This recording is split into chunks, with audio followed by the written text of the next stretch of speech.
When I wrote my goals for this year, I was really conflicted about YouTube. On one side, if I manage to be consistent, there's a high chance that my channel could be monetized this year, but I didn't manage to be consistent for a while, in spite having prepared the topics for weekly videos both for November and December, and starting by posting the 3 videos on the same day that I actually did manage to post, though on November 29th and not the 7th as I was planning originally. And then I couldn't follow with the weekly videos, which was basically my plan. So I knew that yeah, I can plan for weekly videos, but I don't know if I will be able to make them. And with consistency out of the question, what stopped me from taking the time to make them prettier? Because if I have any chance of posting a video per week, the talking head video like I've been doing is the only thing I can really do, because I don't get a lot of extra time beyond just the recording time. And now that I didn't have to force myself into a schedule and the fast pace of releasing videos, I know this year, this past year, I wasn't making weekly videos on this channel. I was for a while making on my new channel because I kind of needed a break and switching to different topic. So that's still not good. That still didn't let me grow this channel, and I kind of got exhausted anyway. So my YouTube goal for this year is to have fun making videos again. I'd say it would be to be proud of how the videos look, but that's very subjective, and I would probably end up with being not satisfied with them. So fun is much more healthier measure for me, and making them prettier is fun for me. Speaking of fun, one of my non-filmmaking dreams is having a small bakery and bookstore, and while it's nowhere close to coming true, we did prepare a space in the basement just for preparing dough without taking over the kitchens, so it's not in conflict with making dinners and breakfast and everything. And now me and my baking son, one of my sons that actually likes to bake, can bake more. For now, just for our family, but we're planning to maybe next year go to try farmers market, and kind of this year is also figuring out what recipes are our best and perfecting them, and to be ready for farmers market, that we know exactly what we're doing. So it's been really fun side project for me, to think through that, and we're slowly moving with this idea, which unfortunately makes me want to make baking videos, of course with a brand new baking video channel. And I already wanted to make gardening videos because apparently I have too much time and energy. So keeping in mind my limited resources of time and energy, my priority is filmmaking. So whatever is not that will go to the background.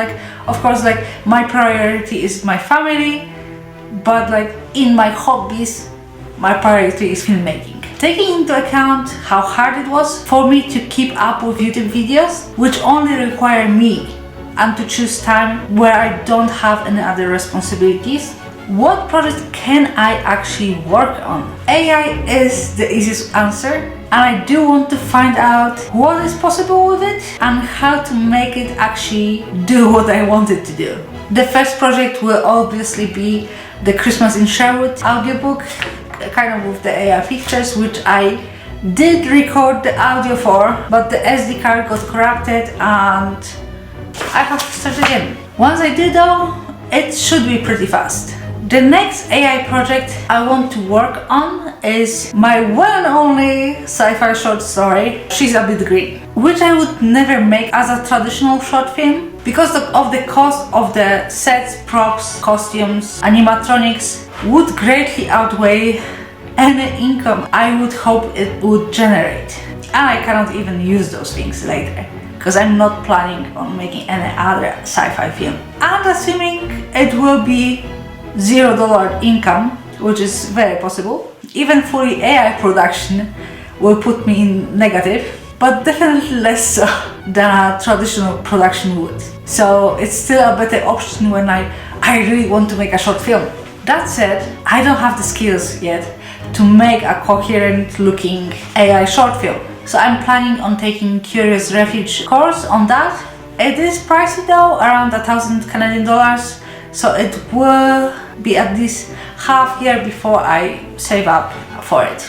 Though it still will be cheaper including that price than if I would want to make that film traditionally.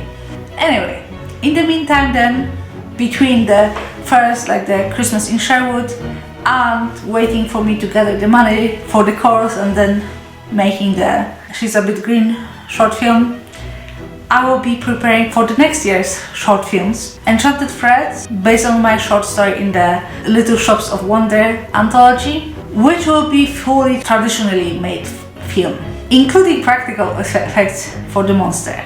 And Hellhound of Midwinter's Eve. I did some videos about like pre-production for it when I was applying for grants for it. I didn't get the grant, so like it was put away.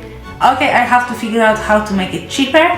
So cheaper means AI. So it will be with actors and I will be making the costumes, but all the special effects that they are in this film will be made with AI. And I'm planning on making the Hellhounds in the winter, like December or maybe no, October, November, as soon as the snow is, or 2027. So the only reason I'm already going to be working on the costumes is because I want to use them as set dressing for the Enchanted Threads, which I will be making somehow in the beginning of 2027. For writing, I have 2 solid goals this year because my writers group is publishing 2 anthologies this year. One is the Christmas anthology, for which most of us already have a short story and we just need to edit it, send it to beta readers and edit it again. I do have short story for it, Santa is an Ogre, so I'll be getting around to editing it sometime soon. The other anthology is Married Couple on Adventure, and I don't have any ideas for this one yet. I do have one work in progress that I could still get the characters from and write this short story as a little sequel for the novel that isn't still finished.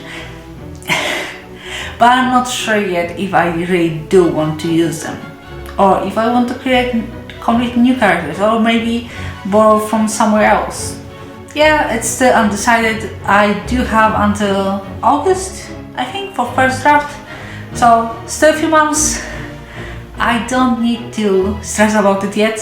I do have, as you see, other things that I can start working on already, so yeah, this is being pushed back for now. And that's possibly all, if not too much already, that I will have time and energy for this year. In the rare occasion that I will have the opportunity to work more than I think I will, I would like to finish the Children of Sherwood trilogy. I want to edit one more time the first book and have my daughter illustrate it because she's a better artist than I am. But I'm kind of also waiting to actually have the next books releasing soon after that.